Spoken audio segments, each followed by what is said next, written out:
someone came onto campus, threw rocks at one of our door windows and smashed it.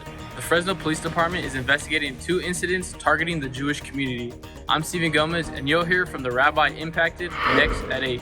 The United States Department of Energy has announced that the team of Valley Children's is the recipient of a long-duration energy storage demonstrations grant.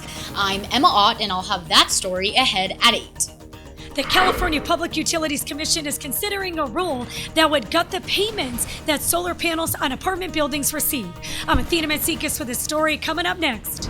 And later, the Merced Police Department has a new chief as of this afternoon. Those stories and much more next in Prime Time.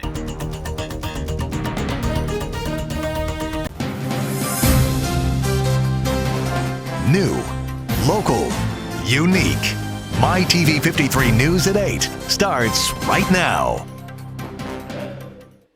And we meet again. Good evening. This is the San Joaquin Valley's only 8 p.m. news. I'm Austin Breed. It's Tuesday, October the 10th. Thank you for joining us. Just days after the war in Israel breaks out, a synagogue in Fresno and a Jewish deli becomes the target of hate.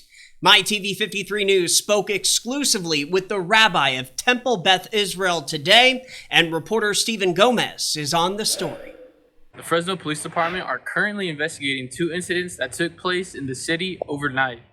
Yeah, well, and again, the loss of a window doesn't compare to the horrific terrorist actions that have taken place there with people, civilians, murdered and kidnapped. The first incident occurred at the Temple Beth Israel. Around 6 a.m., an employee discovered that glass in the front door had been broken by a rock.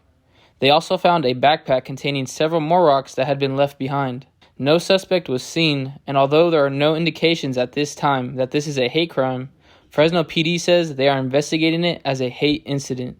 The second incident occurred at the Noah's Ark restaurant and bakery. Around 8:30 a.m., an employee discovered 2 windows had been broken and a newspaper with a handwritten message threatening Jewish-owned businesses was left behind. This incident is being investigated as a hate crime. Rabbi Rick spoke exclusively to MyTV 53 News about the incident at the synagogue. Yes, it's upsetting here, but we're still very upset for friends, family members who have been the victims of terrorist violence.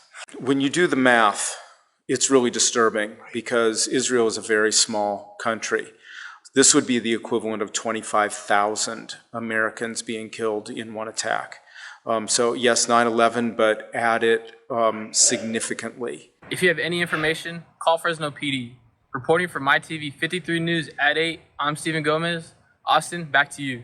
All right, Stephen, thank you for that. Now, at around 7:30 this evening, people started arriving for a prayer gathering at Temple Beth Israel. We want peaceful calm to descend upon the region for everyone who lives there, and we're not going to stop doing that. We will be here, and we have great appreciation for our partners in law enforcement. And tomorrow night, Cornerstone Church in Fresno is hosting a prayer gathering for Israel. The church says they are doing this to stand with Israel in prayer. The event is tomorrow, Wednesday, October 11th at 7 p.m.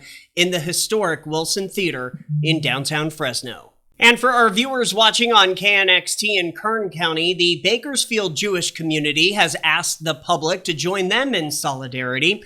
Temple Beth El Synagogue hosted a vigil for Israel. That event ended right around 8 o'clock tonight.